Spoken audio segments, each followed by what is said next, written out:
Welcome to AMIcast, podcast about Amiga computers.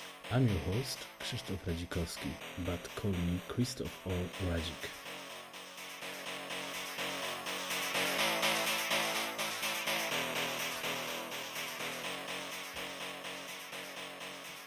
Hello, and today is another great episode of AMIcast 23. The number is, and we have the again special guests. But maybe let's Luke say something, because like we said before, there are two hosts now, so I will shut up myself now. No, there's no need for you to shut up at all. To be honest, you're a great speaker and you can ask great questions as well. Anyway, hello, how are you today? I'm fine. And our guest? How's our guest? I'm great, thanks, guys. As you'll notice, our guest is, of course, an English-speaking person, and he is an Irish person. So, would you like to introduce yourself? Yeah, sure. My name is Jarlath Reidy. I run the Amiga Ireland events here in Ireland. And we meet up once a year, and we are growing a community, and we're enjoying ourselves along the way. That's great. That's brilliant. So, Jarlath, can you tell us how did it started for you? If it comes to Amiga. Well, I have really fond memories of Amiga and Commodore computers from when I was a kid.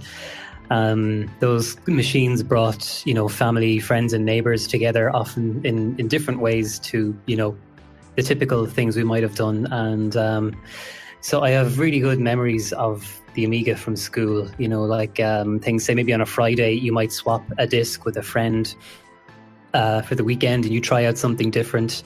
I remember finding Bionic Commando that way that somebody gave me. So that was how Amiga kind of started for me. And when it was time to move on to something else for college, I still miss the Amiga. So which year was it for you then? Was it like 89, 90, 92? Oh, he's not so old. Let's see. I was born in 79, and the computer would have been at least 1990. I was late to the Amiga scene, actually. My Amiga was an Amiga 600, so there were already a few Amigas released at that stage. But a lot of my neighbours had Amiga 500s, and one guy had an Amiga 1200. And I remember going for a guitar lesson one day, and I was waiting for my turn, and the teacher's son was in the sitting room playing Batman the movie. And I had a Commodore 64 at the time, and I was looking at the graphics thinking, I could see the joystick, so it looked like a computer, but the screen looked like it was a cartoon or a movie or something. I just couldn't figure out what it was. So once I realised this was a new Commodore computer, I really wanted it. And after a few years, we eventually got one. Very interesting.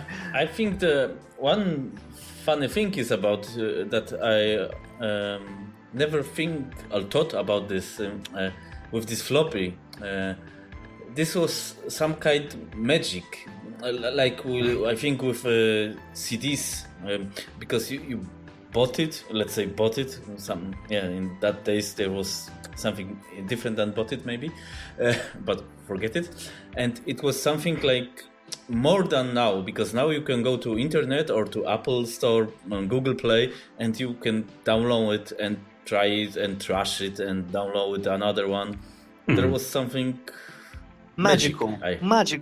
Magical. Yeah, I remember similar things in the beginning of the 90s in Poland, 90, 91, 92, when you entered the store and there were, a lot of catalogs and all these games were catalogued, and you were like browsing that big catalog of games and imagining, is this a great game? What sort of a game is it actually?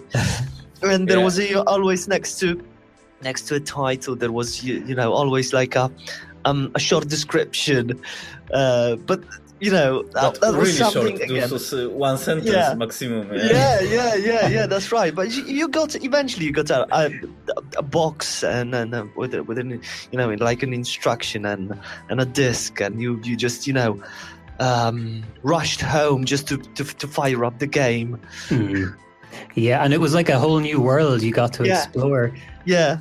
Exactly. That was this was the way to unknown world, because there was only one sentence, that magic shooter or science fiction shooter.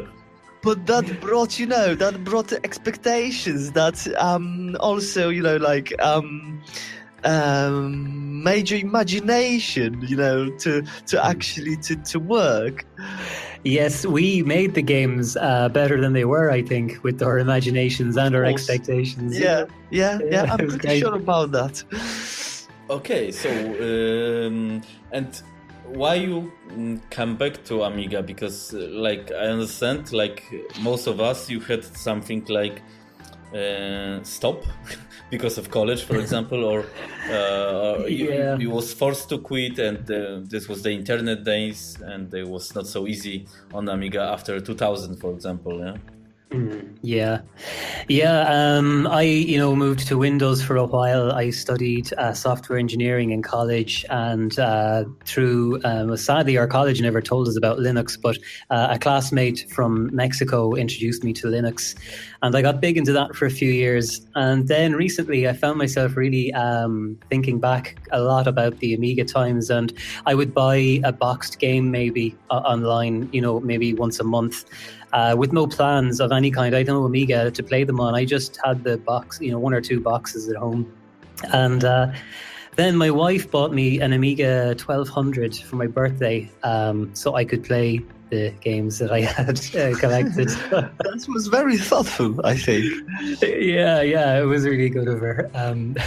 She's really supportive with all this, and it was really hard to get time. I don't know about both of you, but I found it really hard just to get time to fix the Amiga I'd gotten, to make it work properly, and to get time to play games and stuff. We've a 10-year-old girl here, and we all work. Well, not the 10-year-old, obviously, but. There just wasn't much time, and when I was playing, I realized, what I really missed, besides the computer, was the kind of community part. Meeting up with friends, having a chat, and swapping stories or swapping game discs or whatever. So I thought, okay, the way to do this is to have an event where people can meet up and share the joy. Yeah. So you said that you have that site. So how did you come up with the idea of the site? Which site is this, Luke? Amiga users, yeah. Okay. Well, it just started with a Facebook page, really. Everything was sort of gradual, step by step. I didn't have a grand plan as such. I used Facebook to try and gather people who were already living in Ireland, who were interested in Amiga, and with the plan to organise a meeting place, a neutral place somewhere in the centre of the country. And we got something like 60 members in our first year, and half of those were interested in coming to the meetup, and they turned up at our first meetup. So after that, then the group kept growing, and I thought we need a website. So okay, maybe the good questions to our listeners. How to make something like a Facebook web page, or how to gather these people, because the Facebook is basically so big. So if somebody want to make some meeting or some meetup like you, so how to do it in short words? It's hard, not hard, or because you've started a Facebook group first, yeah. Yeah, I tried a few sites. There are Irish forum sites, but I don't think they're as popular now maybe as Reddit /r/Ireland and stuff like that. I went around to everywhere pointing people to the Facebook group, just because it's a convenient way to get people to converge, and a lot of people already have a Facebook account. I didn't have a Facebook account. I created one just to get the group up and running. And so I asked people I met, and I went to other gaming groups that I could find online, and there's a computer museum here in Galway in the west of Ireland. So, and I contacted old school friends too that some of them I hadn't seen in ages, and said, look, if you're still interested in meeting up with some Amiga people, come and join our group and find out when the next event's going to be. So that was part of it. I actually spent a little money running some adverts on Facebook too. With Facebook, you can target your adverts by geography, by gender, age group, all that kind of thing. And I think that's worth doing if you're trying to start something new and the numbers are kind of low, because there are places, of course, where we know to go to find people, like some of the forums, in England and the US and stuff like that. But a lot of people who are still have very fond memories of Commodore and Amiga, they're not anywhere on the scene now. They don't know that there are communities or groups, so they're not a part of those groups. So I think there are an awful lot of people that we can still find who are just doing something completely unrelated to Amiga and computer at the moment, and they're the people now that I'm trying to track down and get on board. Okay, but this I think paid way, yeah? You must pay to have advert in Facebook. For the ad, yeah. The ad had to be paid for. I thought to myself, I think actually, now that I remember, there was an Amiga 30 event in Amsterdam. I was reading about it going, wow, this looks amazing. And I thought, I'm not really a big extrovert, and I didn't know anybody going. So I thought, I don't think I'll enjoy myself if I go to that and I don't know a single person at it. So I didn't go. And that was my motivation to start up the Ireland event. Yeah. Mm-hmm. So how did you? Because we started this conversation about Ireland event. How did you start it? Yeah. Step one was I created a Facebook group and I put in the description what the intention was of the group, what the vision was, which is to try and meet up once a year. That's what the description says in the Facebook group. And then I went around to other online communities that I know there are people living in Ireland that are a part of, like on Reddit, on boards.ie, stuff like that. And and people who I met in person too and tracked down, and some people on Facebook that I found that I remembered were Amiga fans back in the day from school. And I just contacted all those people and said, look, come and join this group. We're going to organize something once a year. That was the beginning. Mm-hmm. And what happened next, Well, then, besides running a couple of adverts as well, I decided to book a venue, and I went to the centre of the country, Athlone, which is in the county of Westmeath, and I went around to all of the places that you could rent a venue from. I went around to the colleges,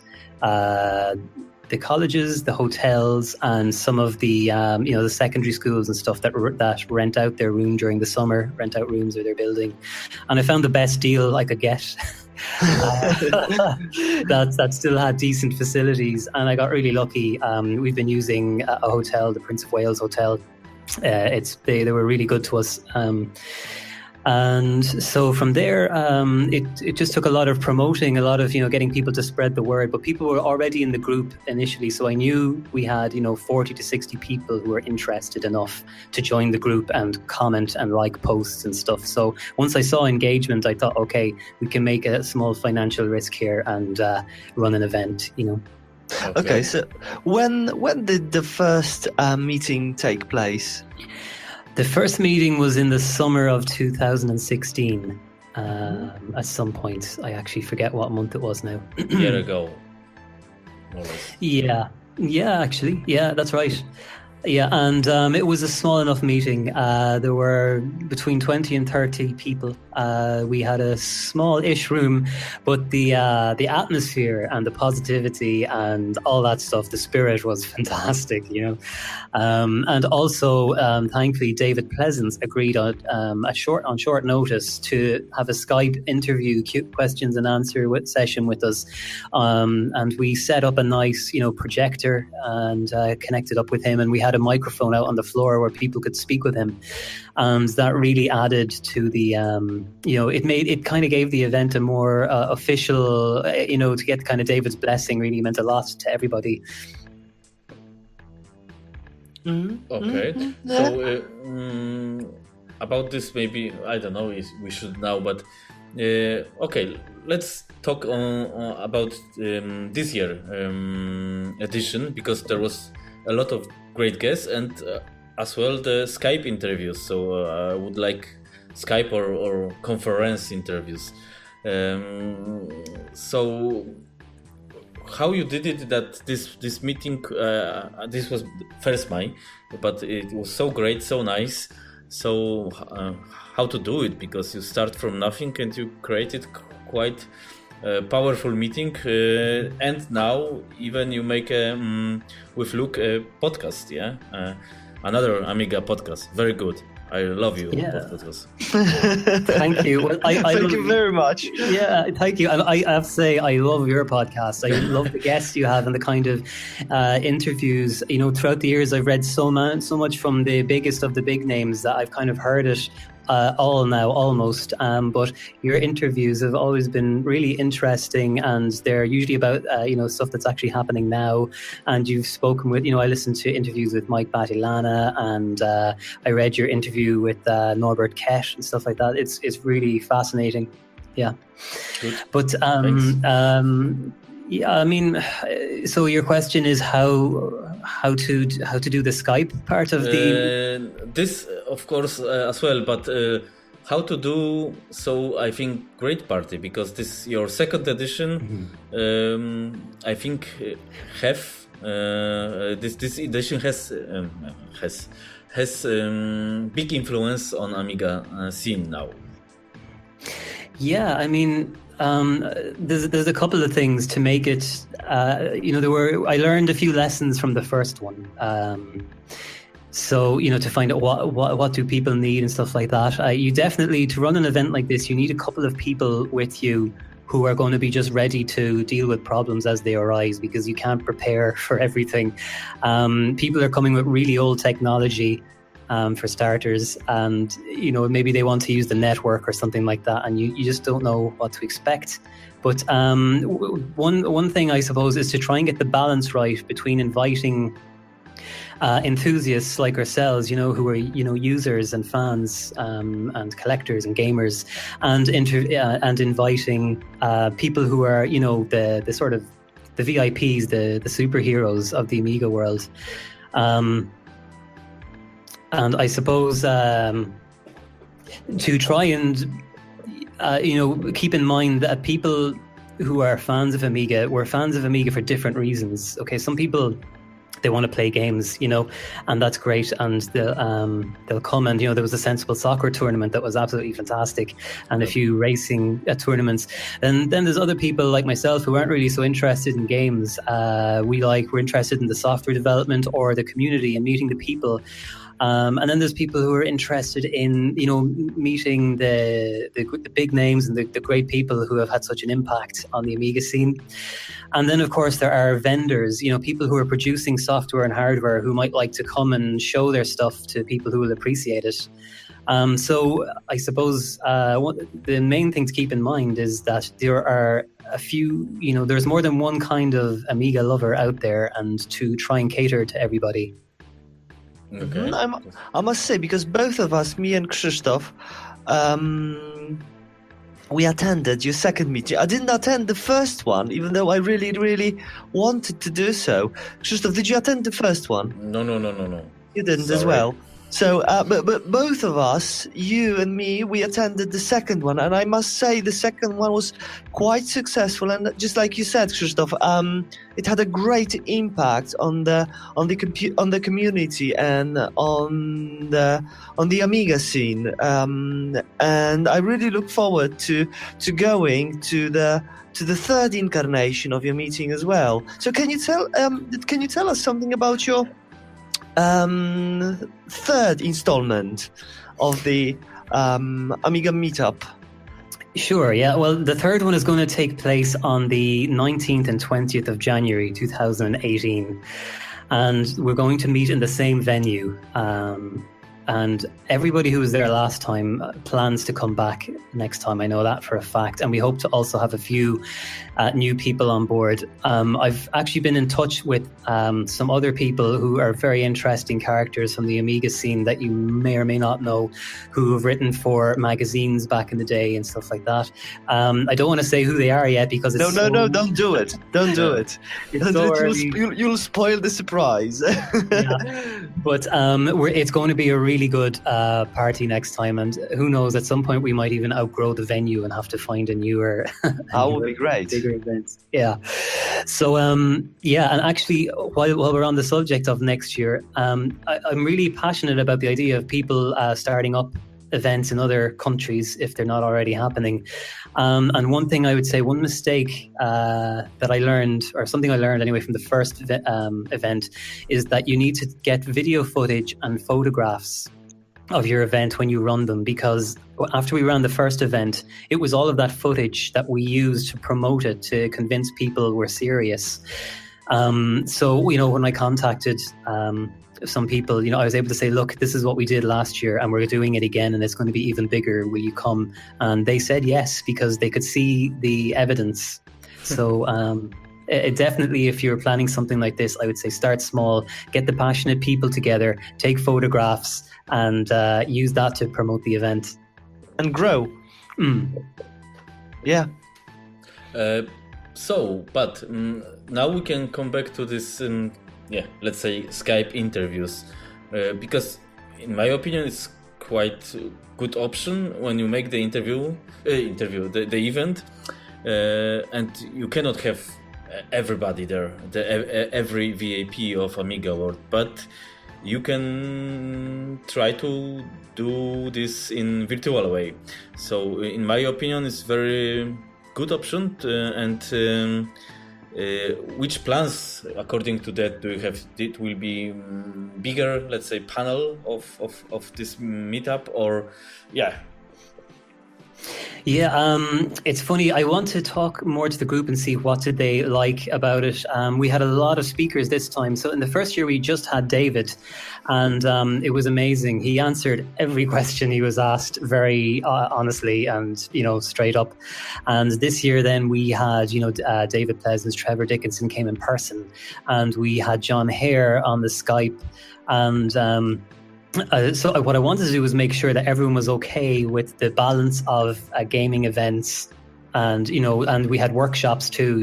Soldering. Rob Cranley did a fantastic soldering workshop, and then we had a couple of hours of people talking as well. So I think the balance was more or less right as it was, and I'm not sure if it's going to change much. But I want to talk to the people who were actually there last year a bit more and find out what the feedback is and how do they feel. Maybe they want more, maybe they want to talk to more people, maybe they want them to talk for longer, or maybe they want to do it a little less, or maybe they want to keep it the same. I don't know. And some competitions like Sensible or Super Skid Marks, it will be as well, I think. Yeah, the Sensible or the Skid Marks thing was kind of impromptu. It just came out of nowhere, and I heard the most laughter all day was coming from that corner of the room where Skid Marks was up on the projector. So I didn't get a chance to play it, but I think next year we'll organise it in advance, and we'll run it all day like the Sensible Soccer tournament. And maybe this is the idea that you theoretically can make, I don't know how, but let's say a world tournament in Skid Marks. So you can do it something like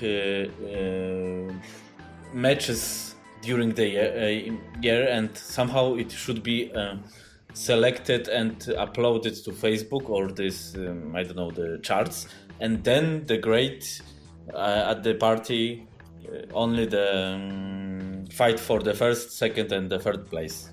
This is possible to do something like that. Christoph, that is a brilliant idea. I love it. That's fantastic. Yeah. No, that's fantastic. Because we've been talking with Playavelli from sensiblesoccer.de, and we sent in our Sensible Soccer results from the Irish competition to them to get them added to their leaderboard. And something like that for what's it called, skid marks would be fantastic. It's such a fun game. Yeah, I don't know how to do it. I remember I think there was something with Formula 1 GP. I think you play, this was in 90s, you play on your computer and then you send somehow. I don't know, this was only in Poland? No, I think this was, maybe you know something about this series. To be honest, I remember only that it was possible to play like that through a game called Panzer General. I didn't know that you could do it, that you could actually do it on Amiga, you know? But this was, I think, you play and, I don't know, you send your save and they check it? I don't know, remember. No, I don't remember. I've never heard about it, to be honest. Really. Okay. Well, that sounds like an interesting idea, to be honest, anyway.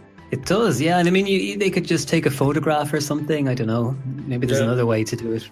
A non-technical solution, you know. Hex is good. You can go in File Master and read the verification stuff or something. Yeah, that's actually a very good idea. Yeah. Yeah, and especially with UAE that is networked and stuff like that. Maybe it could be set to ping the site with just a very basic JSON packet or something. Just to say this score from this player and in this country or something. Yeah. Okay. And another idea, because you said you have some kind of museum computer, so maybe it will be, but it will be a logistic problem to make some visit there. Or I know this is 200 kilometers, I think, or something, or 300. So another part of Ireland, Yeah, it is a good. I mean, it's kind of small. It's and I'm not really good with measurements to tell you how big it is. It's about, let's see, 10, 20, 30, maybe 50 by 50 meters or something in size. Again, it has computers all down through the ages, but they actually let everybody use the computers there, which is great. So you can actually sit down and power up any of them and start typing on them or playing games and stuff. I did think about that. And the only thing is, the only reason I haven't been more motivated to do something with it is because the community is so small and kind of fragile. There are, I don't know, maybe 50 of us who are active in Ireland who actually turn up to the events, and there's another, there's over 100 of us actually in the group. I felt that it needed to be in a central place so that everybody would feel like it's a neutral place to go to.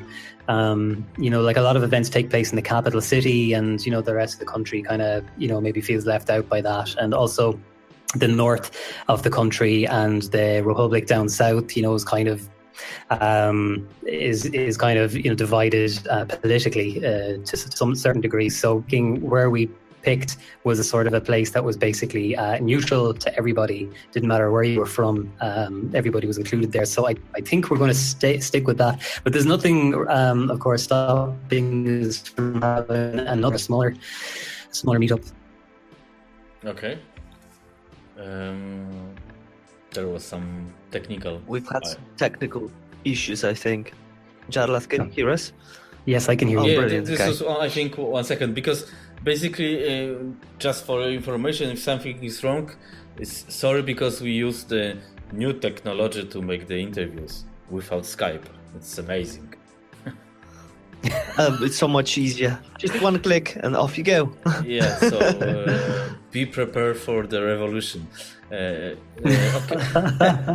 Leave Windows, Microsoft, Skype behind. Yeah. Absolutely. If this could work on the Odyssey, it would be great, but... I was just thinking that.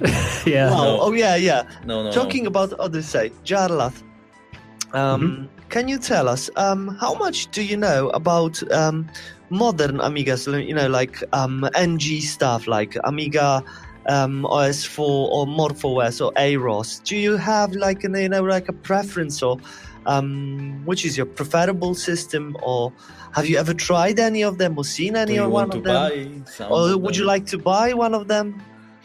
Yeah, I think they're all really interesting, and I also I found that the experiences, I started off with the classic machine back in 2012, I think, when my wife bought it for me, and I thought, there's these modern systems out now. We've got AROS, Morphos, OS4.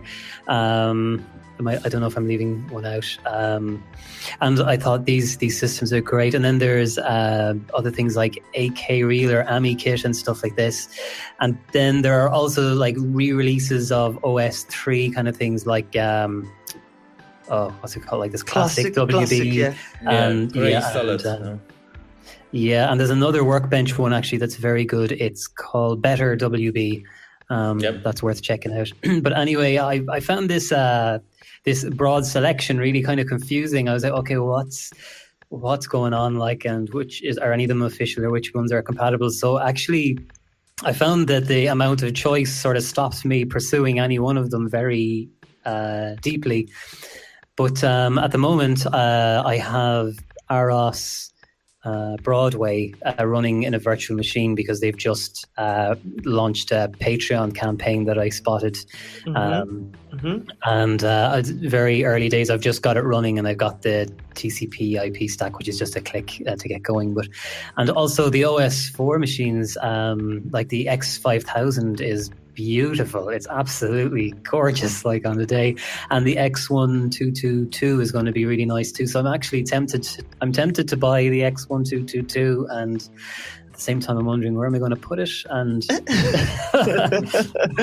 because your room and actually the machines that are inside, they've been expanding all the time. Yeah, I've had to buy another desk. It's inevitable, I think.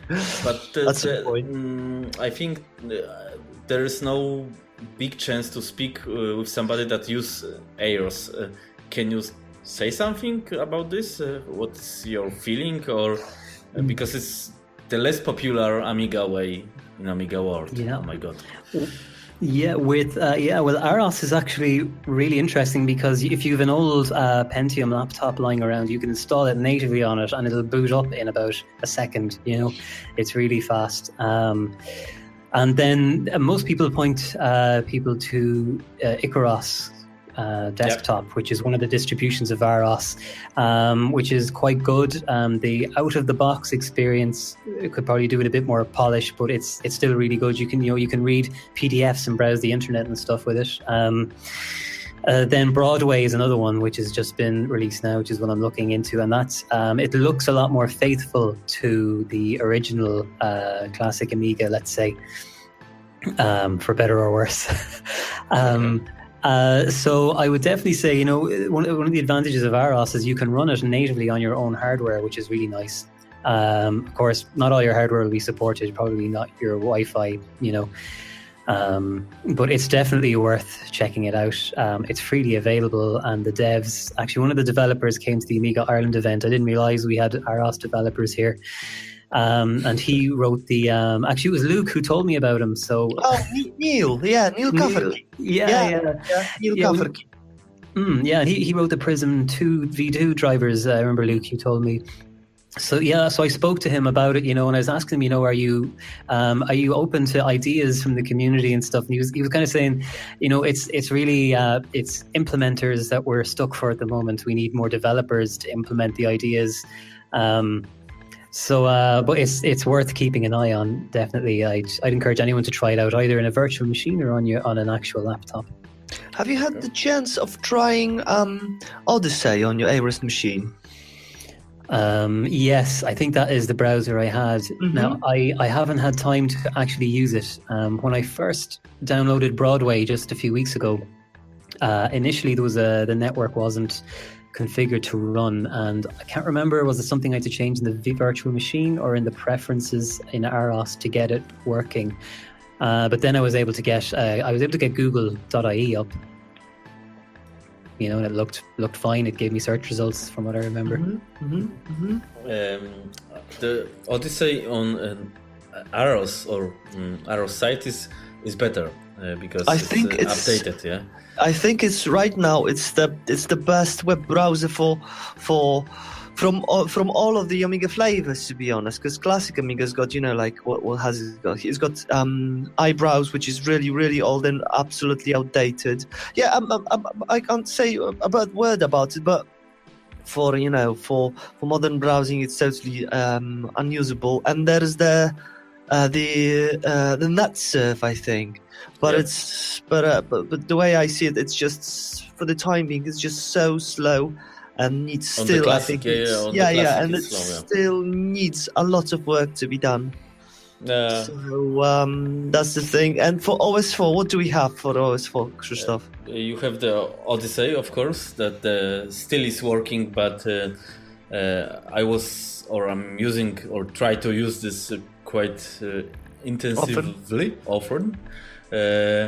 Because now I decided I will do it, but and then I was writing the book, and but now what I see after couple of months, the Odyssey is getting really outdated. It's let's say every extra one page is not working or not fully working. Now, for example, when I was writing the book, upload the YouTube videos in Odyssey was working. Now it's not working. So I upload the clip on the Timberwolf, but on the Timberwolf I cannot go to YouTube editor. So to YouTube editor is working from Odyssey.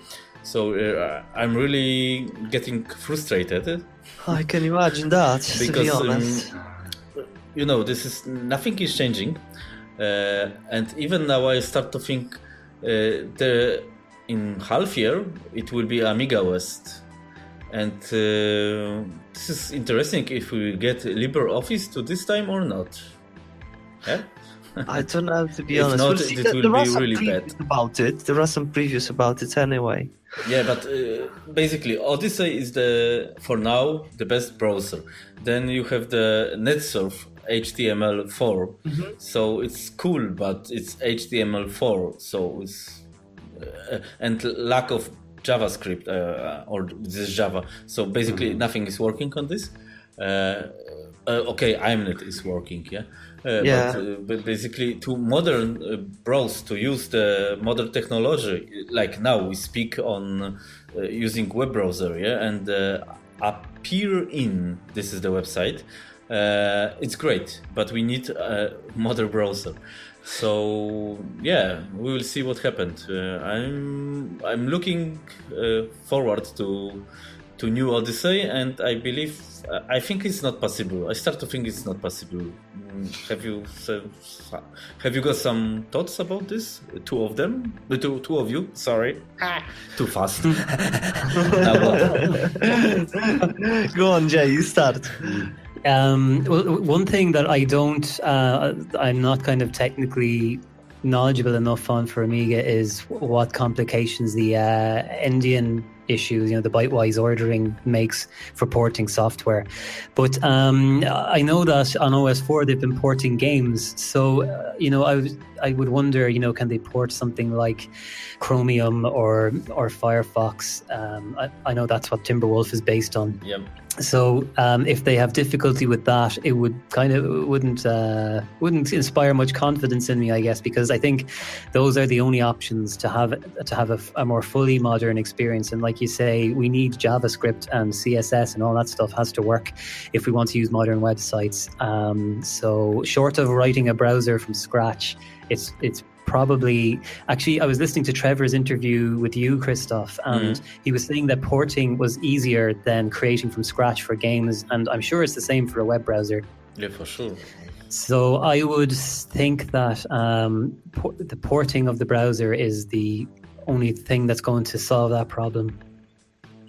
Right. For me, I remember a guy called Fab from the MorphOS, and he created and maintained, actually, at some point, great web browser, Odyssey as well, on MorphOS. And at some point, it was the best web browser from all. This is the same web browser, so it's still the best. Yeah, but Fab is not maintaining it anymore. That's the thing, and he hasn't been maintaining it for quite some time. I think he's devoted himself to family right now, so that's the thing. So but I think it's possible for actually, if you have like a skilled person, it is possible to have a modern browser or Amiga, but you need at least one person like Fab, or a team of people would be great. That would be able to maintain such an app, because let's assume we've got another person so skilled and so talented like Fab, and then again he gets into sickness or family or anything, and then the project stops. So unless we have more developers and more people who want to develop things like that, then I don't see it. I don't see a new modern browser coming to Amiga systems. Okay, I have a different question, because I'm complaining about this as well, because the Fab said basically bye-bye. It looks like this, and nobody wants to do it. So the question maybe is, because I think the user base can push or make some pressure on our, let's say, developers or Eon or other companies that they, let's say, they have some kind of money or power to do it. So the question is, do you as Amiga user, and let's say future Amiga NG user, because it must be more in NG platform because of power, do you really need a browser on Amiga OS or not? I would say definitely, because really the only reason I hesitate to buy a more modern Amiga is the fact that I only really have time for one computer. I work almost all day on a computer, so it needs to do what I need it to do. And the fact that LibreOffice, the beta, is now ready and being tested on OS 4 means that the only real shortfall is the browser. So how we get there is another question, but I know for myself, if there was a fully modern browser available on the Amiga system, then I'd be probably ordering an Amiga tomorrow. Okay, and Luke? Well, to be honest, I've had some experience with MorphOS and OS4 in the past, and I remember that, mainly on MorphOS, I was using first, it was Sputnik, created by Marcik, and it worked at some point pretty well. Then I used Odyssey, and I was really, really happy about that. So again, I think without a modern browser, I'll stick to classic Amigas because of, mainly for me, games, nostalgia reasons, and demo scene. So, for my point of view, as, let's say, NG Amiga user, that exactly I want to use it, let's say, every day. And it will be not so nice, but I'm some kind of blogger and podcaster, yeah, to be honest, somehow. So for me, the modern web browser is must-have, because this is, let's say, my work. Yeah. And like you said, if in next year or something, at least next year, I will not have the new Odyssey or something, or Firefox, whatever, doesn't matter, that I can use normally internet, probably it's better to jump to classic, because for what I need the NG hardware that I cannot use every day. I can place Super Frog on this or that, whatever. Yeah, that was the main thing for me. For at some point I stopped using MorphOS, and I even stopped booting into MorphOS and OS4, because most of my Amiga time I spent either using or Amiga 3.1 or 3.9, or I just boot it into like macOS emulator Fusion. Yeah, that was for me the thing. So the web browser is a pure must nowadays. I think it's just like a window to to that modern world, like a window door.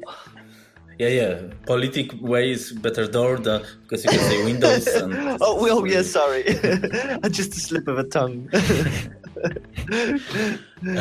Okay, but I think it's enough with this complaining about the situation. Basically, if everything is okay, the Odyssey is working really good.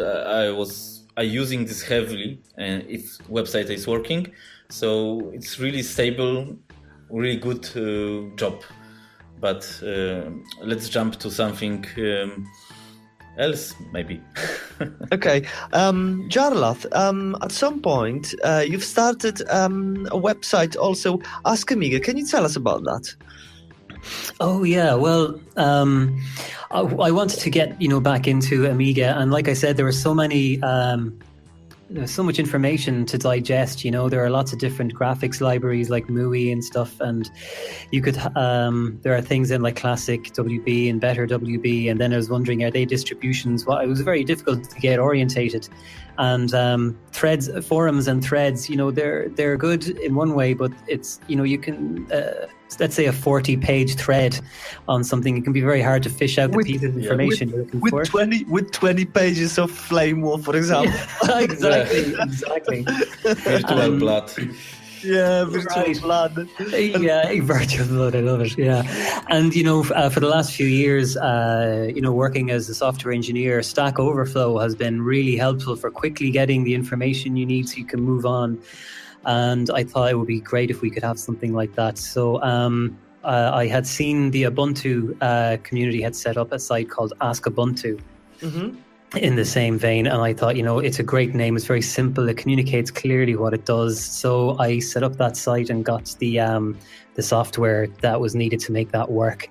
And the idea is basically the same as Stack Overflow. People can come and ask a question. They can share it out on social media, and the question and the answer get immortalized. And at some point, when there are enough questions on it, we'll add an export link where people can export all the questions and answers if they want to take it with them or host it somewhere else or whatever.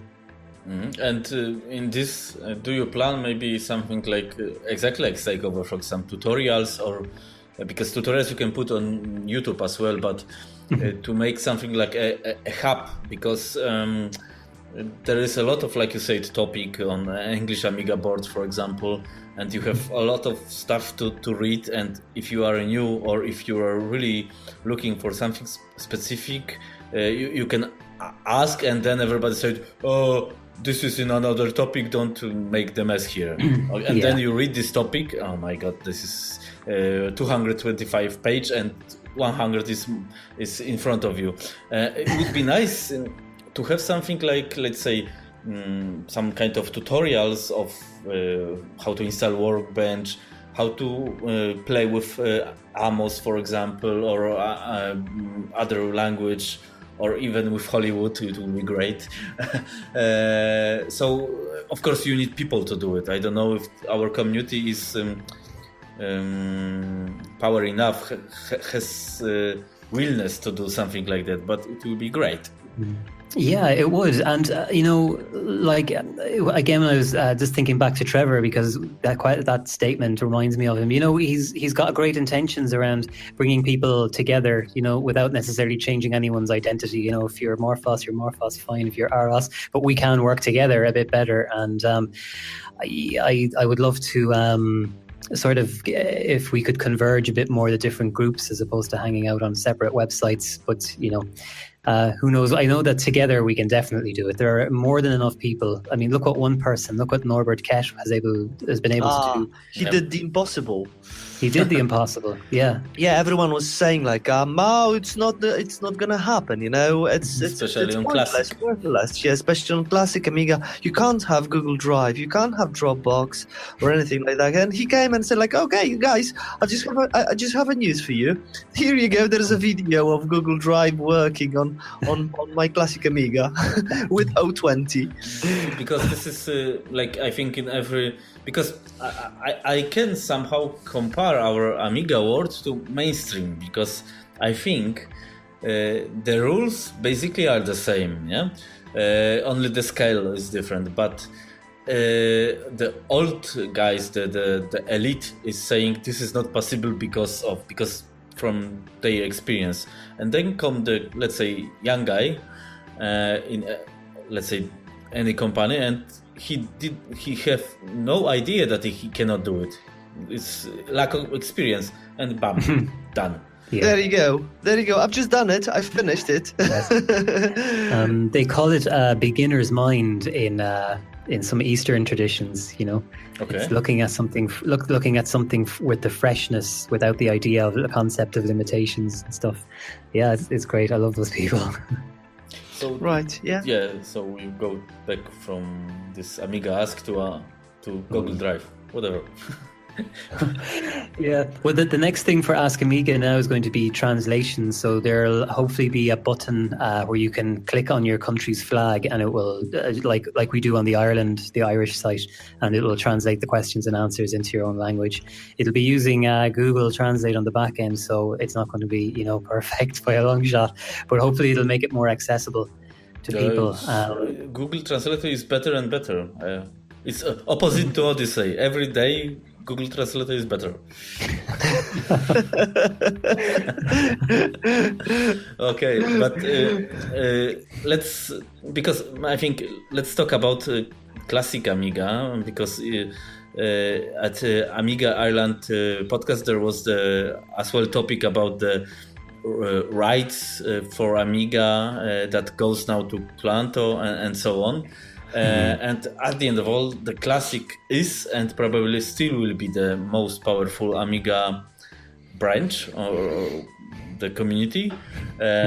So what do you think it is good for, let's say, Amiga, and with Picasso is the same. What can happen for us? Or I was even dreaming that it will be great to talk with the Raspberry Pi Foundation and take the Amiga OS free, take the Amibian, and put it like official distribution of Amiga OS free for Raspberry Pi, because this is the hobby system. Okay, now I can shut up myself again. Yeah, I think that's a great idea, actually, to ask the Raspberry Pi Foundation at least what their criteria are to get recognized in that way. Yeah, I mean, as far as the classic machines go, with these new accelerators coming out, like the Terrible Fire open source hardware accelerators, and of course the Vampire, the gap is closing between the classic machines, what they're capable of, and what the new machines can do. So the classic machines can, just when people are saying, soon the classic machines will all be kind of, they'll be all thrown away or whatever. It looks like they're going to just go on forever. So I don't think they're going to go away anytime soon, and I think most people prefer the classic machines. So I don't want to say they prefer the classic ones to the new ones. They've got nostalgia. The nostalgia keeps classic Amigas afloat. I think that's the key, in my opinion. Yeah, I think so. What I was trying to say was that I think if you can tell somebody there's a way to do it on the classic machine, but it's not perfect, they will choose that over the next gen option, maybe. But there's no reason we can't have both. Yeah, of course, but I personally, I'm a little bit sad that the Amiga community has this chance to somehow survive on a new platform. Yeah, and most of us are nostalgic guys. So in classic, it looks like for now that the only hardware is in development process. Yeah, like you said, Vampire, for example. Yeah, it's great card. Good performance, maybe not the best because everybody say this is 060 is slower. No, it's faster than Vampire, but the price of 060 and Vampire and what you get from the Vampire, it's better. Yeah? So but from hardware side, the classic is cool, but for software side, it's nothing happening. The Google Drive, but this was only one stuff. Yeah. And nothing more, yeah? This update of eyebrows to 2.5, it's only changed one number because they didn't add nothing there, yeah? Basically, for the end user. So from software side of my point of view, the classic is completely dead. I never thought of that before, actually. That's an interesting point, yeah. I mean, on one hand, with things like the Vampire coming out, I think it'll make the classic platform more appealing to developers again, maybe, than it was previously. But then on the other hand, maybe this new software that is written will only work with the Vampire card, and it won't actually, work on the older, slower machines. So who knows what the future will bring there. But yeah, there is, looking in the App Store, whatever it's called, the Ami Store, there's some amazing software titles there. Tower 52 or 47? 57. 57. Okay. Yeah, incredible. It will be. Some great. Well, it was. We saw it at the Ireland event. I saw somebody playing it on their Amiga X 1000 or 5000. It looked great. And some of the applications are great too. I know there's a video editing application I want to look more into for OS4. I mean, that kind of stuff is really important. Otherwise, on day-to-day, like for example, using my classic machine at the moment, I can type up a long email or something on it and then, send it to Dropbox, and I need to do the rest of the work on my main machine because I need to edit the video there and the graphics and stuff. But if I can do that stuff on an Amiga, that would be an absolute dream come true. And there's no way any classic machine, Vampire or no, can compete with that. Basically, this is a great idea what you said, because it is possible. And then I explain why it's not, but it is possible to do something like this with the Dropbox integration or other FTP server, that you can make something like this, that you do some stuff on Amiga, send there, and then on this, let's say, server, it will be Raspberry Pi, is working some applications that they can automatically this send us email, this animation convert to some AVI or something, and then you can proceed to do something on your PC.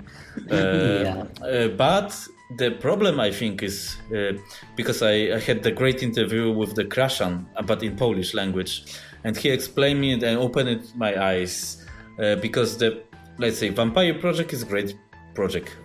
Other thing is that the speed of Vampire compared to even the slowest NG, you cannot compare it. Vampire is much, much slower. It will be always slower.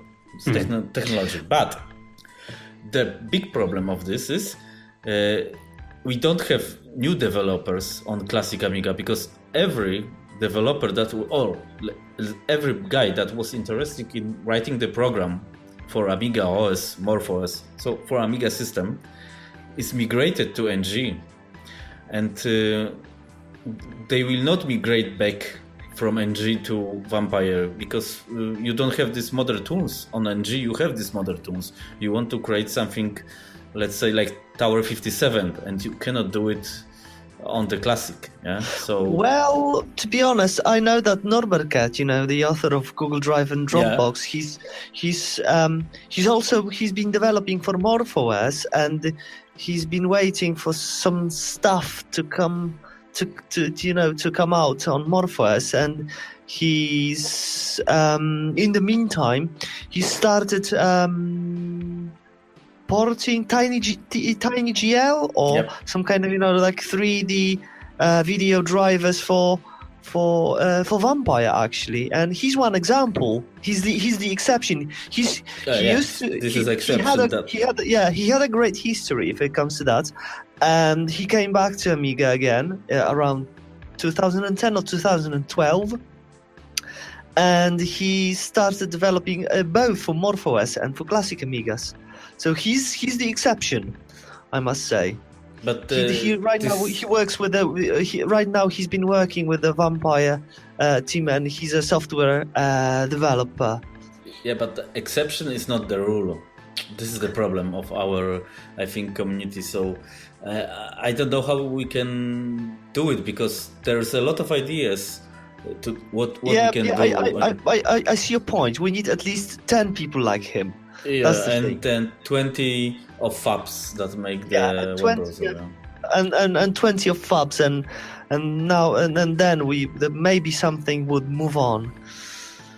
Yeah, well, so I think so for classic, because I'm really sad, because when I make the pool of classic Amiga, what you have on your machine inside, it looks like most of us has AGA system with some fast RAM and 020 or a little bit more. It's let's say average.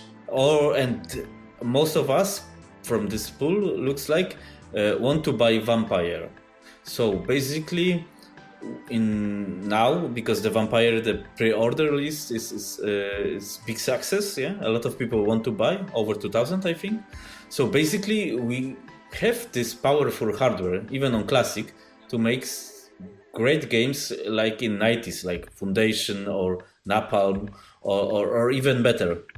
There is no hardware limitation here, but problem is that even Demoscene don't care about the Vampire.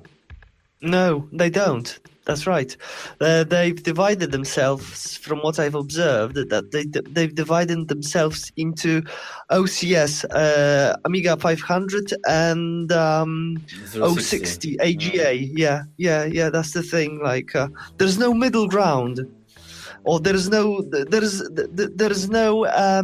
anything above. There's no NG demo scene. Yep. Right now, at least. But the interview is not with us, but with our guests. So, what do you think? What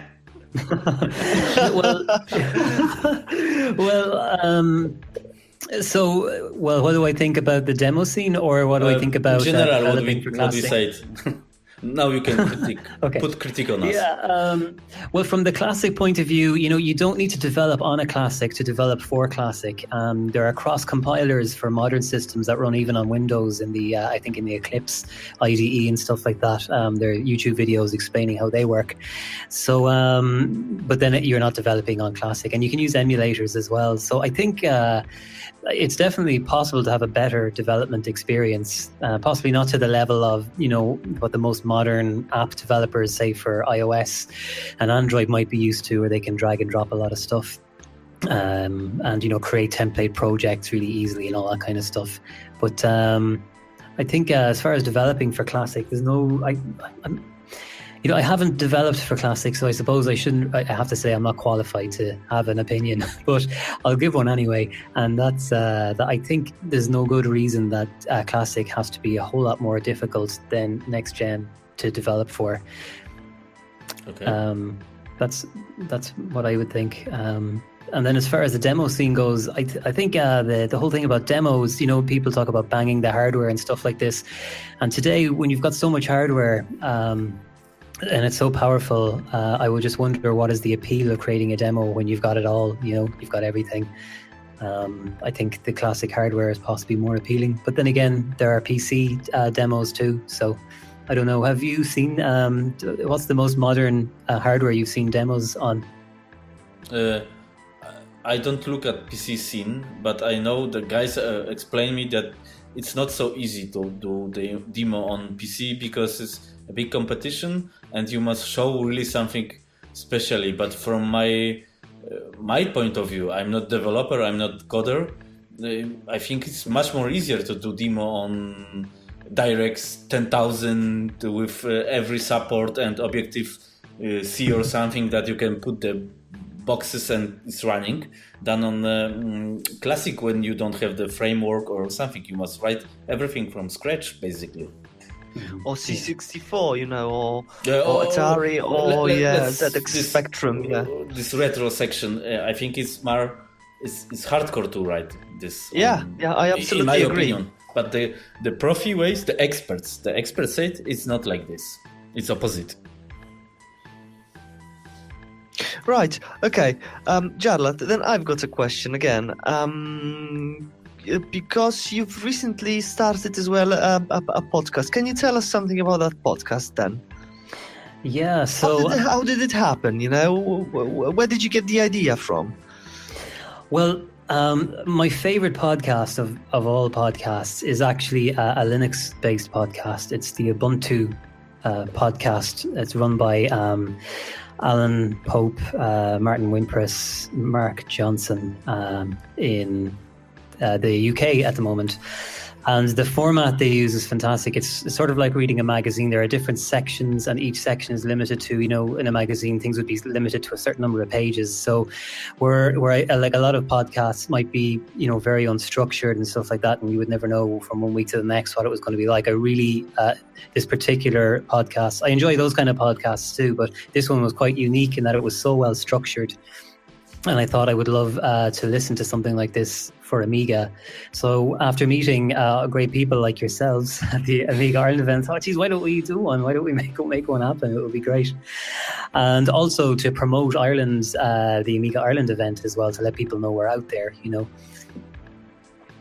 So that was the initial kind of motivation behind it. Right. Okay. So where did you go from that? You know, from that initial spark. How to start a podcast? This is the how to start a podcast. Yeah. Well, geez, it took me a long time to figure that out myself, because there are a lot of different tools you can use, and also all my computers are Linux based, which means you know, the typical advice for podcasting doesn't apply. In some cases, you have to use different software. So I guess the first thing to start with is to figure out what kind of format you want. You know, what kind of podcast would you like to listen to, and who do you need with you to do that? You know, like some people are good on their own. You know, some people are very good independent speakers, and they do a good podcast on their own. For me, I like the idea of the talking with other people, conversation, exchanging ideas. Yeah, especially, you know, I'm not really that knowledgeable about Amiga. You know, I love using it as a user. You know, I love using the applications and stuff, but I wouldn't be knowledgeable enough to. Sorry, my charger fell out and my battery is low. There we go. I wouldn't be, you know, knowledgeable enough or even in tune with the news enough to run a good podcast myself. So I thought it was really important to get some people together. And then you need to look into the technology of how are you going to record yourself, and how are you going to make it sound good and make it so that you can edit it afterwards, you know, because depending on what way you record, you may or may not be able to do much cleanup afterwards. And then there's distribution and stuff. There's actually an awful lot more work in it than I thought, even for a monthly podcast. It's not so easy, basically. Yeah. But it's a great show. I really enjoy this way how every episode is designed and leaded, because it's nice to hear. It's not only talking like here on AMIcast, Odyssey is old, blah, blah, blah, blah, blah, the lazy guys, they do nothing. It's really, you can relax, and it's, for me, it's nice because it's not strict, let's say, retro gaming. I'm not a big gamer for the first, and I don't really like to play again the same game that I played 20 years ago and again and again. You mean Super Frog? Yeah, Super Frog, of course. This typical. Typical example. So it is nice because it's a mix of everything. So I like to heard something about Super Frog, but not whole episode about Super Frog, because please. So it's really, I think it's really nice. In my opinion, it is one of the best podcasts, or the best podcast in Amiga scene. Wow, thank you. Well, thank you. Mm-hmm. You're welcome. Well, one thing I'd say to anybody starting a podcast was that I didn't see a need to compete with other podcasts. You know, like you say, there are so many gaming podcasts out there now. There was really no reason that I could see to have a purely gaming podcast, and I'm not much of a gamer anyway. So we have a small gaming section where we'll talk about any updates and stuff like that, or any new interesting news. But that's about it. And the rest of the format then is basically we think it's different to anything else that any of the other podcasts, which is great because I like the other Amiga podcasts, and to have one more that's adds to the mix rather than duplicating something is nice. Right. So can you one idea, because I look again and Ask Amiga, and can you make it something like the podcast section that you can make a page that every Amiga podcast is there? It will be nice. Well, that would be a question, wouldn't it, for the website? You know, how many Amiga podcasts are there? Is that what you mean? And then an answer with all of that you can have some. This was I don't know, in 20 years ago, this was Amiga WebRing. This was something like this. So it will be nice that you have this page that the Amigos podcast is there, AMIcast is there, and so on, so on. So you go to one collection and you have every, let's say, title or every podcast. So it's not too every podcast with every episode. This is maybe not like this, but to have some cover that this is this, and then it's linked to direct webpage or iTunes. But one place that you have everything, like a library of podcasts, Oh yeah, something like library. Yeah, this is a good word I was missing. Yeah, a directory even. Yeah. Or a directory. Even better. Yeah, even better. Yeah, it would be nice. I'm not sure if Ask Amiga is the right place for it, because it has a very focused purpose, you know, which is to ask questions and get answers. So it's intentionally not a forum, for example. Mm-hmm. Even though there's a little chat area, real-time chat section. But it would be nice, all right, to put it. Would, I mean, as you're talking about it there, I'm thinking of there's something on the English Amiga, the ABIME website, where all of the magazines are put together in one place. I don't know if you've come across that before. I forget what it's called. Let's take a look. Yeah. I know there is something like Hall. Of games, yeah. Of games, yeah. Yeah, it will be nice. It's the magazine, the Amiga magazine rack, they call it. So if you go to abime.net, I think that's where it is, which is the launch pad for everything. EAB is just one of the here you go. And you can see in the top, in the first paragraph, it says the Hall of Light, Amiga English Board, and the Amiga magazine rack. Okay, so if you go into the Amiga magazine rack, it lists a lot of the magazines. Okay, now I'm seeing the old ones here, but the last time I was here, it showed all the current ones as well. So I'm assuming they're all in here too, all of the currently produced magazines. So basically something like this, yeah? Yeah, it would be nice. It would be nice. How to do it so that it's low maintenance is always the trick with these things. You know, like the obvious way is that somebody says, okay, I'm going to make this happen, and they'll go and find all of the podcasts, or maybe ask people, and they'll get sent in links, okay, and then they'll slowly build it up and spend a lot of time.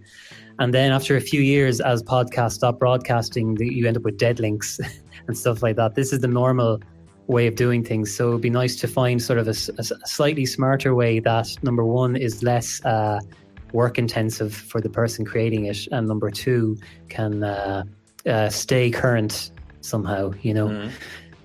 Maybe with the podcasting teams updating their own links or pages on the site, maybe, I don't know, on the directory. Basically you can use, I think, somehow like iTunes, there is a IP to do it something to search podcasts magically. Okay. Oh, forget it. This is the idea. Right. Jarlath, so can you tell us about your other, like a computer love, if I may say like that, C64? Because I know you have one. Yeah, you do, don't you? I have a souped up C64 now, Luke, thanks to you. My first computer was a Spectrum ZX, but really I was so young, I was 7. I never really did anything with it, so I've no real attachment to it. It was the Commodore 64 was the first time where I actually started, typing in commands and stuff like that, playing games, and reading the manual that showed you how to do a bit of development on it. And every time I walk into the front room here, the office in the house, it just gives me such puts a big smile on my face every time I see it there, for whatever reason that is. And currently it's got a Wi-Fi card connected to it for BBS and stuff. And once I get comfortable with that, it's going to be doing IRC as well. Great. And we've been talking at some point about, BBS. Do you have the intention of starting a BBS on your own as well? It would depend how much work is involved. Free time is difficult at the moment. I absolutely agree. Yeah, we spend a lot of time driving children to things. That's where half of our free time goes. But this BBS, this is on the web, something like this. You don't need the modem to that. Yeah. It depends, I suppose, how much work is involved. I mean, we have an IRC channel and a Facebook page, and purely the main idea. I would do a BBS if I thought it would help us connect with more people on the scene. I would definitely be interested in doing it. Great. Okay. Yeah. So maybe some crowdfunding. Actually, there's a really interesting project called oldservers.net, and I forget the guy's name, but he's based in Ireland. He's up the north, and basically he has all these classic machines, and you can log into them through your browser. He's running a server on all of them. So I think I know he's going to set up an Amiga server, so he's going to have an FTP share available to people, and he might run something like that as well. So I might talk to him actually and see if he's interested in doing something like that, because he collects these machines, but he doesn't want them powered down. He wants them powered up and being used by people. Very interesting. Nice. Very nice. I will take a look. Good. Guys, what we can say more? Because it's 1.5 hours, I think. No, it's not. We can chat more. Okay, cool. Right. Do you have any other questions then? I or me? You, yeah. Me, you. Not me. I don't know. Let me think. About the party, I think so. This, I understand, it will be 2 days, a 2-day party now. Yeah. Yeah. It will, yeah. And Christoph, what would your feedback be on the party? Actually, you can be the first person I'll ask. What would you like to see more or less of, or to change? Okay, so let's say what I would like to see, not only on your party, but in, let's say, general, or let's do something like copy from the Noise or Amsterdam. So more something like this panels of, or to chat with the great guys, guests, guys, VIPs, or the workshops. It's really great. So you can make, for example, the workshop in software way, like we said before, how to install the classic workbench, or how to install something, or not typical hardware. Because even I was thinking about this, maybe it's not bad, because on the mainstream, the let's say real life, there are really popular some stuff like webinars or or courses online, not online, how to use Pages on Mac, or how to use the Mac. And a lot of people are coming back to the Amiga and other retro computers, but we don't have something like this. And it would be great to have something for the first on the meeting or meetup, and then maybe to make some webinars or something, because I don't know, maybe somebody needs it. So in this way, so more interaction, that you can learn more, like not exactly, don't get me wrong, like fair or something like this, that you can get something more from this that only drinking a beer, for example. Yeah, I think it's a great idea, because like one problem I think that I have, and a lot of people will have, is, you know, getting the time to fit this into your life, your hobbies. But if it becomes a part of your life, like for example, Rob did a really good presentation using Scala, and I was looking online, there's actually other people who are still to this day bringing their Amigas with them, and they give presentations to a room full of people, and it could be on a variety of topics, nothing to do with Amiga. They could be giving a talk on medical devices or something in IT, or somebody was doing an environmental talk, and they plugged in their Amiga and they gave the presentation on Scala, and nobody really knew in the room. One or two people came up and said, "I know what that computer is." Yes, really? Oh, yeah, so so that's not like you're taking time out of your life or losing time to a hobby. You're using it in your life, and that's a great. I'd love to attend a workshop on that, for example. Yeah, this is again, I will say, the Odyssey, because if I can use my NG Amiga as everyday computer, I connecting this hobby and the real work. And the Scala is great example. You can try to do it on Hollywood Designer as well, but I think there is a lot of great option for example, for classic Amiga to use it somehow productively or something, or to create animation in Personal Paint, or to create the presentation in Scala, that you can make something more than only hobby. So it will be great to make something like this, to show the guys that there is something more than Super Frog on Amiga. Exactly. Yeah, I agree. Yeah. So this is my idea. Now, please do it. Thanks.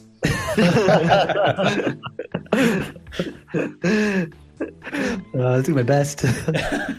I know it's not so easy, because it's to make something like this, you must prepare a lot of stuff as well. So wow, it's a lot of work. Yeah. Do you know what? Actually, running the event last year, I know that I put in at least 400 hours of work, you know, between all the little things that needed to be done, whether it was printing or contacting people, setting up groups, all that kind of stuff, getting tickets organized. And that wasn't even any of the events. So 2 weeks before the event, I knew I'd spent 400 hours.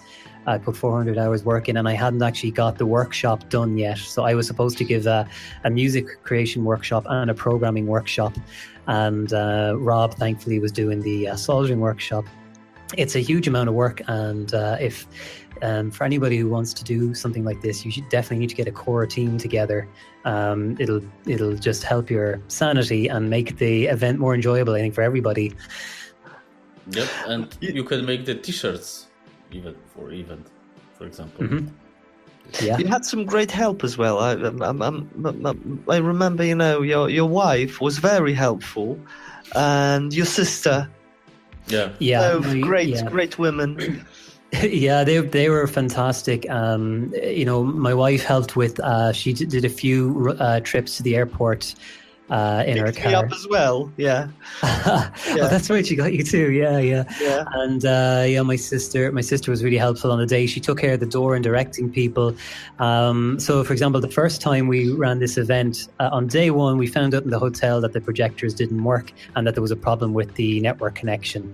Now, that was a big problem because all of the presentations needed the projector, the Skype interview needed the projector, and the Skype interview needed the internet too. So that was a huge problem. So just having that one person on the door to give people their ticket and show them, where they can set up and stuff like that. Gave me an extra 90 minutes at the beginning to troubleshoot all that stuff and get it sorted. So yeah, definitely get help. And like in that example, they don't even need to be Amiga people, and in some cases it's better if they're not, because they don't get wrapped up in the whole the whole computer thing. And if they don't know who is this guy, it's okay, this is your ID, go away, take it. And if you are a Amiga guy and is some very important person is, oh, I love you. Yeah, that's true, yeah. Oh god, this is so but it will be great to like I said, even this t-shirt that you can maybe somehow sell it, at least to cover this cost of produce it. I think it is. I had when I was, let's say, younger, I was attending a lot of Beetle meetings, Volkswagen Beetle meetings, and on every meeting, this is weekend meeting, there was something like this, like t-shirts, like caps or mugs or this stuff, that you have something after this meeting, or maybe you can even make some like meetup awards, because you are in good position. You are doing this on the first month of the new year, so you can take back a look on the old year and make your own prizes. That the best game is one blah blah. The best software is this. The best hardware is this. And then you can make statues, and statues you can print it in 3D printer. I'm good. You're good for the ideas, definitely. I actually, the t-shirt thing is a good idea. And we've had a very kind offer from a well-known 3D designer, Paul Kitching, of Viva Amiga and the Retro Hour podcast, to design a logo for us. So I'm actually going to be talking to him today about that. So who knows, we might have something like that. Yeah, it will be nice to have, I think. Yeah. Luke? I absolutely agree. But maybe some ideas, because he said he spent only 400 hours on this. Let's put him in 800 hours. Only. Right, and the event to last at least 3 days with all the workshops and, the additional stuff like, statuses. So 3 days. Yeah, hopefully it's a lot of people were asking for a longer weekend. So we've found a way. We found a way, we think, to hit the sweet spot, to get it, where people can arrive at lunchtime now on Friday, and it'll continue all day Saturday as well.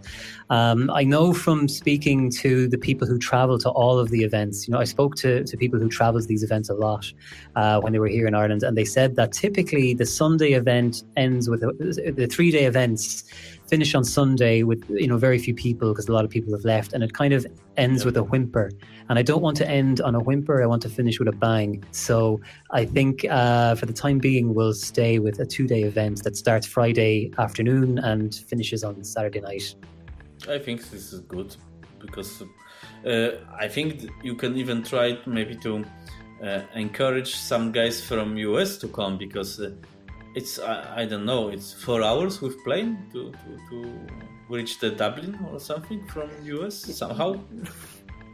From New York, if you're on the east coast of America, yeah, and I think actually, I think some of the US guys that I know are actually on the West Coast. Yeah, there's Ireland's a lovely place to come and visit and spend a bit of time. From wherever you're coming from, really, particularly where I live here, Galway in the West, we have so many people that come to stay to maybe learn English and stuff from other countries, and I know that they enjoy it when they get here. So I'm confident enough to say to people, if you come, you'll enjoy your time inside the event and outside the event too. So hopefully we'll see people coming from the States as well next year. I was first time in your country this year, so only for a weekend, but I must say this great country makes me happy, so I think when I go, I will take a look on Ireland more than a few hours. The only problem is that you are driving on the wrong side of the world. The road. I absolutely agree. I remember that. Well, you know what, right or wrong, when it comes to driving, majority rules. I think. We rented a car in Prague one time, and from Hertz Motors, and I'm amazed they let us take it away, because for the first 3 or 4 minutes outside their front door, the car was jumping forwards and backwards while we tried to figure out the automatic transmission, you know. But we were at a junction. It was a crossroads, and one of the exits was kind of a tunnel. So we couldn't find it on the map. So we thought, it must be an old map. This tunnel looks really interesting. Let's go down. So we went down this tunnel, and we realized it was only one lane, and there were tracks underneath us, train tracks, tram lines. So we realized there was going to be a tram coming through each direction. So I'm sorry, just a minute. So we quickly put the brakes on and reversed out of there. And when we came out, the junction which had been incredibly busy. Nobody was willing to give anyone else a chance to get through. Everyone had stopped to let us out. So I think it must have been a serious direction we went in. Nice story. So Christoph, you did pretty well with the driving. I didn't hear anything that bad from you or your missus. But it was but this next year is option. Good. I think what I can say about the podcast maybe again, because your plan is to put it episode every month, one episode, or maybe you want to compress the information and put more episodes, because basically I think almost every Amiga podcast is one a month. Only Retro Hours is weekly podcast. Yeah, I mean, I'd love to do a weekly podcast, but again, it's the amount of time. So we're new to the process, and maybe when it gets, when we catch our rhythm, it might be easier to release more often. I know that intentions change. One thing I thought was we would never do interviews in the podcast, but now, I'm thinking, we've been thinking it would be nice to interview people who go to events or run events, because you never hear these people being interviewed really. So who knows? We might do a short 10-minute interview as well and stuff like that, and release that in between the other episodes. I don't know. Ideally, I'd love to have an episode once a week for maybe half an hour. I don't know about you, Luke. We'll see. Everything is in planning right now. We've been discussing and exchanging ideas. We'll see how it goes. I don't want to say any details or give any promises, and we'll see how it goes. Yeah, for the time being, anyway, it's just going to stay at once a month, and who knows? We might review in the new year and see what are we able for. I have a 10-year-old girl. Rob has a new baby girl, Rob is going to have a baby. Yeah, and Luke has a baby girl. So, who knows? Even despite the best intentions, I don't know what we'll be able for. Okay. So the other question about podcast: why podcast, not YouTube? Well, personally, I love radio chat shows and audio drama, all that kind of stuff. And I find I can listen to a podcast while I'm driving. The Guru Meditation do great stuff, and I find I'm not up to date with as much of their stuff because it's videos. So for me, the audio format works better. For long format. And I know that if you're talking to marketing people, they'd say that if you're doing marketing or advertising, the video format's the best way to get people to share stuff. But if it's a long message, they say audio is better. I really don't know. I don't know. I like the Amigos show as well. I like watching the two guys unboxing stuff and all that kind of thing. So I like both, but I suppose the podcast also means, I don't have to shave before we start recording. That's yeah, this is the same. I can sit without nothing here. Yeah, but this is great. I love the podcast as well, and I'm a big fan of podcasts. This is exactly because I can drive the car, I can walk on the street, make my 10,000 steps every day, because I try to be less fat than I'm now. Oh my God. Yeah. And in YouTube, you can, even if you want to listen, I always, after 1 minute, I take a look. Maybe it's something different. No, you cannot. And this is the typical radio stuff. I love it. Yeah. You see, when you don't have the distraction of visual, you need to keep the audio moving and stuff like that. But I find that, like, what I used to do was for a YouTube. Let's say there was a YouTube program I'd download the audio and then listen to it on my headphones, either when I'm out and about or maybe in bed or something. But it doesn't always translate directly, because sometimes they're holding something up to the camera and now you don't know what they're talking about, or what everyone's laughing at, and you lose it. Yeah. But it's a great idea to download YouTube as audio. Interesting, because there's a lot of shows to see. But the pictures were very often, the video points out to some details on the screen, and I think it doesn't work. I prefer, just like you said, like a chat radio show. And I don't know if you remember, for example, like in the 80s or 90s, there used to be like a radio series of stories, or for example, audiobooks as well. They do the job.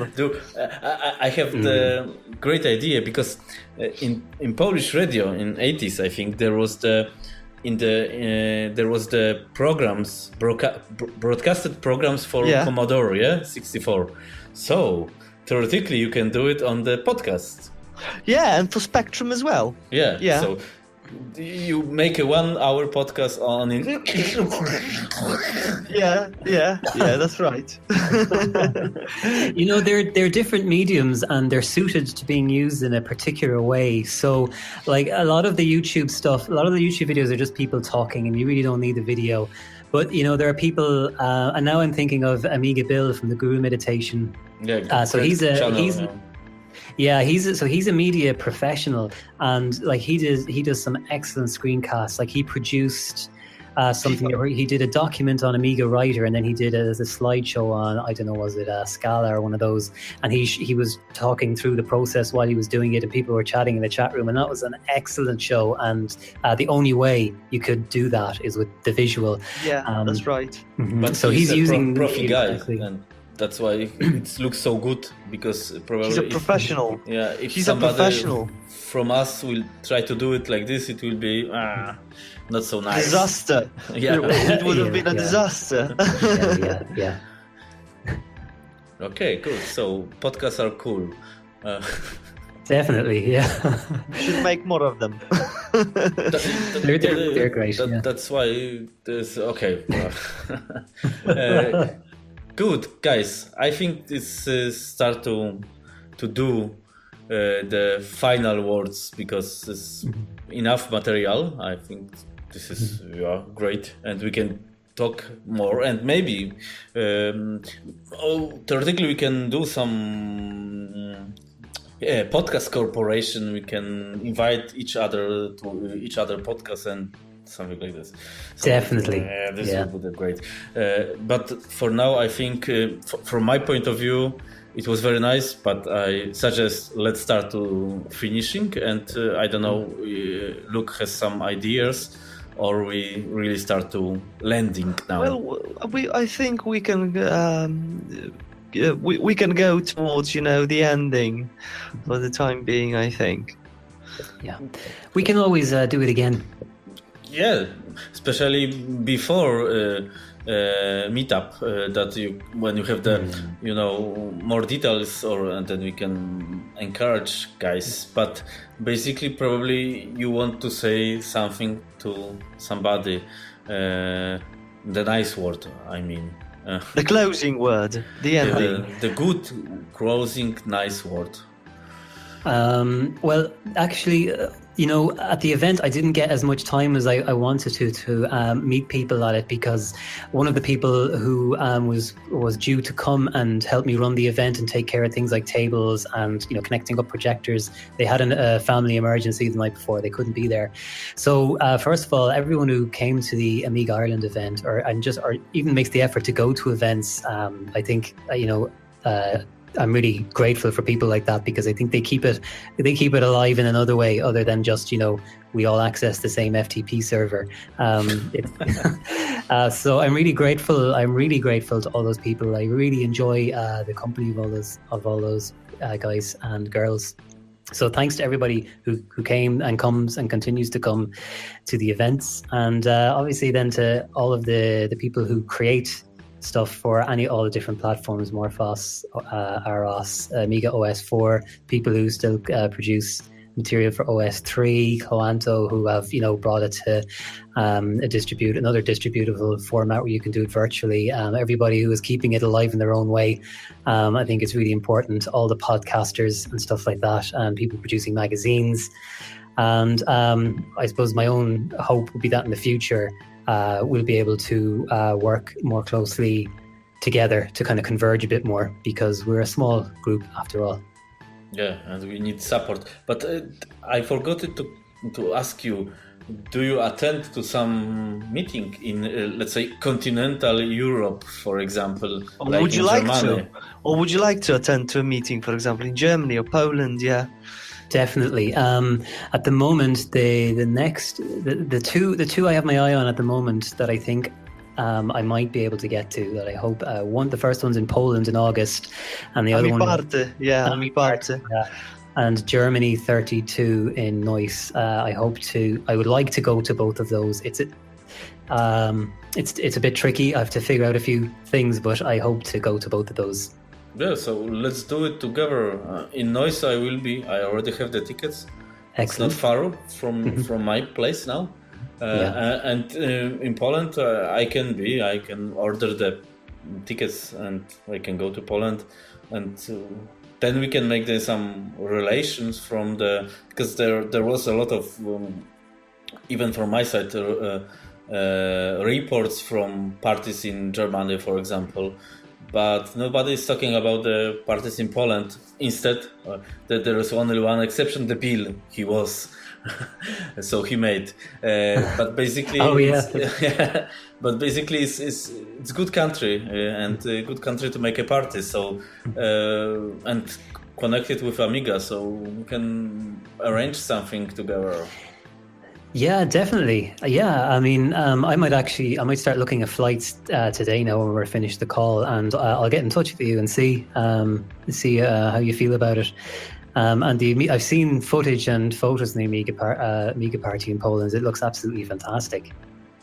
And to the noise, I think I talked with Luke about this, and I don't know which airport was the good for this, I think. I don't know if I can attend that one with a little baby. It's without baby go, yeah. The life changes, at least for some time. Later on, it gets better. Okay, but we will see. Still, we have the time. Yeah. Actually, there's an event. I think it's somewhere in Amsterdam, and they're having. There's somewhere in Holland. I can't remember where, but I think they have a children's area, like a creche or something, during the event, which is pretty cool. Yeah, Amsterdam on Rotterdam, something like this, probably. Yeah, I can't remember now. It's one of those. It's one of the events where they're renting they're renting some kind of a country house, or they're using a country house, and they're kind of adapting it for their purposes for the weekend. But I just cannot remember off the top of my head. Okay. So maybe we need to push for something like this for the. We'll see. It's a good point to consider. But basically, I think it's something like this, or even greater events are possible, because I think the Amiga population it's quite old, or maybe not old, but we should have some money to pay for some tickets or to make the party comfortable. In these ages you need some, I don't know, balcony or the nurses, or, maybe not now, but in 10 years. Yeah. Or medical kit. Medical. Okay, guys, let's stop it, because we'll never stop it, and this is bad. Or not bad, but I think I will say let's stop it. It was a great time for me. So thank you. Thank you very much as well. Yeah, thanks to you too, guys. Thanks for the invitation. I enjoyed it. It's been a pleasure. Bye. Bye-bye. Bye.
It was AMIcast, podcast for all Amiga users.